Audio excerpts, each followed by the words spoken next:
Alors, nous allons prendre la suite du cours. Donc, nous allons aborder le grand 2 sur les compétences des juridictions du premier degré. Alors, euh, ce qu'il faut que vous compreniez, c'est ça. Il y a ce qu'on appelle des juridictions du premier degré, des juridictions du second degré et la juridiction suprême, en quelque sorte. Alors, je vous laisse le voir correctement.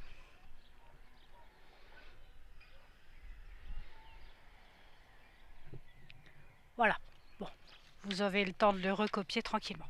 Alors donc nous, on va s'arrêter dans un premier temps sur les juridictions du premier degré, c'est-à-dire lorsque vous avez un souci, que ce souci est jugé recevable on verra, c'est le bureau du procureur qui décide si oui ou non votre requête est recevable, eh bien le premier tribunal auquel vous allez vous adresser, ça s'appelle un tribunal, et c'est ce qu'on appelle le premier degré, c'est-à-dire tous ces tribunaux qui sont, on va le voir, relativement spécialisés et qui gèrent en premier ressort, vous savez ce que ça veut dire maintenant, votre histoire. Alors, donc les compétences des juridictions du premier degré, on va voir dans un premier temps, vous mettez grand A, les deux types de compétences. Alors, il y a effectivement deux types de compétences. On parle dans un premier temps d'une compétence d'attribution. La compétence d'attribution, c'est par rapport non seulement à la nature de l'affaire, mais également au montant du litige. En fonction de la nature de l'affaire et en fonction du montant du litige, eh bien, on va vous mettre dans des tribunaux particuliers. D'accord? Et puis, il y a une deuxième compétence, c'est ce qu'on appelle la compétence territoriale. Et on dit que, sauf cas exceptionnel, d'une manière générale, la compétence territoriale, le lieu où ça va être jugé, eh bien, c'est la compétence, c'est le territoire du défendeur, la personne qui va devoir se défendre. Le schéma que je vous ai montré tout à l'heure, là, avec tous les tribunaux qu'il y avait en bas, là, tout cela, là, il faut savoir qu'ils sont représentés dans chaque département de France. Donc c'est énorme. Ça fait un maillage, dom-tom y compris, ça fait un maillage extraordinaire. Alors, si on reprend donc toute cette organisation, on voit qu'il y a deux grands blocs qui sont très distincts. Il y a notamment tout ce qui est les juridictions d'ordre administratif. Alors, vous mettez s'il vous plaît grand B, les juridictions d'ordre administratif. Alors, les juridictions d'ordre administratif, ce sont les tribunaux qui vont juger tout ce qui concerne l'État. Vous vous souvenez, on avait vu qu'il y avait du droit public, du droit privé. Hein. Eh bien, les tribunaux qui vont juger tout ce qui est du droit public, l'État, ce sont toutes les juridictions d'ordre administratif. D'accord?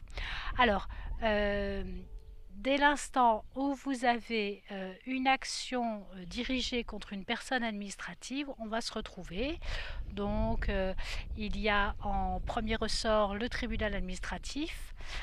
En deuxième ressort, la Cour administrative d'appel. Et puis après, il y a en juridiction suprême le Conseil d'État. D'accord? Alors ça, ce sont les juridictions administratives. Donc, si j'ai un souci, je ne sais pas, avec ma commune, je veux porter l'affaire devant la justice, eh bien, si le procureur considère que mon affaire est recevable, je vais donc aller devant une juridiction au niveau de la compétence d'attribution, une juridiction administrative, tribunal administratif, et au niveau de la compétence territoriale, eh bien, ce sera le tribunal dont dépend ma commune, puisque je mettrai ma commune en défiance devant la loi. Voilà. Alors, maintenant, on avait donc le tribunal administratif. On va laisser cette petite case au milieu si vous voulez bien pour l'instant. Et là, on a tous les autres tribunaux. Donc dès l'instant où ça ne concerne pas l'État, ça concerne tous les autres tribunaux. D'accord? Et dans ce cas-là, on va parler, et vous pouvez mettre grand C, des juridictions d'ordre judiciaire. D'accord? Donc grand C, les juridictions d'ordre judiciaire. Alors, ces juridictions d'ordre judiciaire, elles vont traiter tous les litiges qui existent entre les personnes juridiques de droit privé, que ce soit des personnes juridiques physiques, vous et moi, ou que ce soit des personnes juridiques morales, sociétés, associations. D'accord? Alors, comment dirais-je? Cette juridiction juridique, elle va se diviser en deux grandes familles. Il va y avoir les juridictions judiciaires civiles et il va y avoir les juridictions judiciaires pénales. D'accord? Si vous reprenez ce petit, comment dirais-je, ce petit schéma, vous avez donc ici les juridictions pénales, ici les juridictions civiles. D'accord? Alors, donc deux grandes familles, civile, pénale. Alors, civile, elles sont là pour, comment dirais-je, corriger. D'accord? Civile comme corriger. Elles vont prendre donc tous les litiges entre les individus, elles vont chercher à corriger, à réparer les méfaits, à verser éventuellement des dommages et intérêts, à restituer une situation normale, à rappeler à chacun ce qu'il a le droit de faire, ce qu'il n'a pas le droit de faire. D'accord? On est là pour corriger la situation, pour remettre les choses dans le bon ordre. Par contre, les juridictions pénales, c'est un P comme prison, comme punir. Alors, les juridictions pénales, elles exercent une sorte de répression. Elles vont non seulement remettre les choses dans le bon ordre, d'accord, mais en plus, elles vont considérer que la personne responsable des faits qui lui sont reprochés, eh bien, devra présenter réparation auprès de l'ordre public. Alors, ça peut être des amendes, ça peut être de la prison, ça peut être des travaux d'intérêt généraux, des choses comme ça. D'accord? Donc, deux grandes dans nos juridictions, je reprends mon schéma, hein, dans nos juridictions, donc on a laissé l'administratif, on prend les juridictions judiciaires et là on a deux grandes familles, les familles de juridiction civile et les familles de juridiction pénale. Et puis là, on avait un petit truc là, ici, là. Donc vous mettez s'il vous plaît grand D, le tribunal des conflits. Alors, le tribunal des conflits, c'est un... Dedans vont siéger ce qu'on appelle des juges de proximité. D'accord. Ce sont des professionnels du droit qui sont nommés par le Conseil supérieur de la magistrature. Le tribunal des conflits a pour but de désengorger les tribunaux des affaires courantes. Alors, là, justement, ce tribunal des conflits, il va juger en premier et dernier ressort des affaires qui vont jusqu'à 1500 €. D'accord. Il va juger aussi souvent les problèmes de contravention, hein, ce tribunal des conflits. Dès l'instant où les deux parties sont d'accord pour passer avec ce tribunal-là, eh bien, ça va beaucoup plus vite, c'est beaucoup plus rapide, c'est un petit peu moins onéreux aussi. D'accord? Alors, donc, si on reprend ces juridictions civiles, oui, ces juridictions judiciaires civiles, excusez-moi. Alors, on a deux grands tribunaux très importants, c'est le tribunal d'instance et le tribunal de grande instance.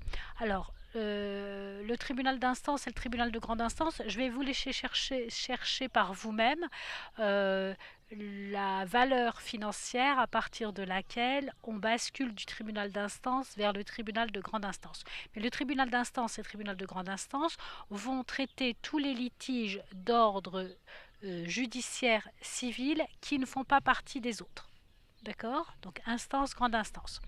On va avoir ensuite le tribunal de commerce. Le tribunal de commerce va gérer tous les litiges entre commerçants. Alors attention, commerçant en droit, c'est pas le commerce en droit, c'est pas ce qu'on appelle, comme vous et moi, je vais acheter ma baguette de pain. Si j'ai un problème avec un commerçant parce qu'il m'a vendu, je sais pas moi, une voiture qui a des soucis, j'irai soit au tribunal d'instance, soit au tribunal de grande instance. Par contre, quand mon entreprise a des soucis avec ses fournisseurs ou quand mon entreprise a des soucis avec des clients entreprises elles-mêmes, à ce moment-là, c'est de ressort du tribunal de commerce parce que je vous rappelle, on en avait parlé au mois de septembre-octobre. La société, c'est un contrat pour une organisation qui exerce couramment des actes de commerce et qui en dégage un profit. Achat, revente, affaires bancaires, etc. Et donc, les gérants de société ont le statut de commerçant. C'est clair? Je n'ai pas noyé tout le monde encore. Et de ce fait, dès l'instant où deux commerçants vont rencontrer un litige, ils vont se présenter, porter cette affaire devant le tribunal de commerce. Ok. On a la commission de sécurité sociale, quand on a un problème avec la Sécu, pour le versement des remboursements, je sais pas, moi ça peut être un congé maternité, ça peut être un remboursement d'hospitalisation, ça peut être des problèmes pour la retraite, des choses comme ça. Bon, on s'adresse à ce tribunal qui est spécialisé. Et puis on a également le Conseil des prud'hommes. Alors le Conseil des prud'hommes, c'est un c'est ce qu'on appelle une chambre paritaire mixte. Vous allez avoir dans le TD un travail à faire, me semble. Dans un TD, vous allez avoir un travail à faire sur le Conseil des prud'hommes. Donc, dans le Conseil des prud'hommes, on va avoir une commission paritaire mixte, c'est-à-dire que ce sont des représentants élus à moitié par les salariés des entreprises et à moitié par les chefs d'entreprise. D'accord? Et quand vous avez un litige relatif à un contrat de travail, vous vous présentez au Conseil des prud'hommes. Voilà. Et alors, ce sont des gens donc, qui ont une formation en droit et il y a un juge pour chapeauter tout ça. Donc, je reprends. J'ai un litige. Il n'est pas de l'ordre du tribunal administratif. Donc, il est de l'ordre de la juridiction judiciaire. Ça ne rentre pas dans le cadre de la prison, de la punition du pénal, donc c'est dans de l'ordre du civil. Là, je me pose la question, est-ce que ça fait partie de la Sécu? À ce moment-là, c'est le tribunal de la commission de la sécurité sociale. Est-ce que c'est un litige lié à mon contrat de travail? Dans ce cas-là, c'est le Conseil des prud'hommes. Est-ce que je suis commerçant? Est-ce que j'ai un litige avec un autre commerçant? Dans ce cas-là, c'est le tribunal de commerce. Si ce n'est aucun des trois, alors c'est soit TI, soit TGI, tribunal d'instance, tribunal de grande instance. Et je ne vous dis pas la réponse. Si c'est inférieur ou égal à temps, c'est du tribunal d'instance. Si c'est supérieur, c'est du tribunal de grande instance. Voilà comment ça se passe pour avoir, pour déterminer la compétence d'attribution. Bien. Et en pénal. En pénal, on va avoir trois tribunaux. On va avoir le tribunal de police qui va gérer notamment toutes les contraventions. On va avoir le tribunal correctionnel qui va gérer tous les délits. Et on va avoir la cour d'assises qui va gérer tous les crimes. Alors, contravention, ça, vous voyez ce que c'est, d'accord? Alors, un délit, c'est dès l'instant où il y a une règle où notamment la conduite en état d'ébriété, passé un certain degré d'ébriété, on n'est plus sur une faute, on est sur un délit parce qu'on considère que c'est plus grave. Donc les punitions sont plus graves. Dans ce cas-là, ça passe sur le tribunal correctionnel. Le fait de frapper un conjoint, par exemple, c'est du tribunal correctionnel. Le fait de harceler, c'est du tribunal correctionnel. D'accord? Bon. Et puis après, on va avoir la cour d'assises, le tribunal d'assises. Alors les assises, là, c'est tout ce qui est crime. Alors un crime, c'est pas forcément le fait de trucider. Le crime, c'est pas un meurtre. Souvent, on associe les deux. Le meurtre fait partie des crimes, mais le crime ne se résout pas à un meurtre. Le crime, c'est une action qui a été considérée comme fortement préjudiciable et pénalisable pour la société. Je vous rappelle que le droit, il est fait pour organiser la vie des gens entre eux. D'accord? Donc vous avez toute une liste des choses qui sont considérées comme des crimes en France. D'accord?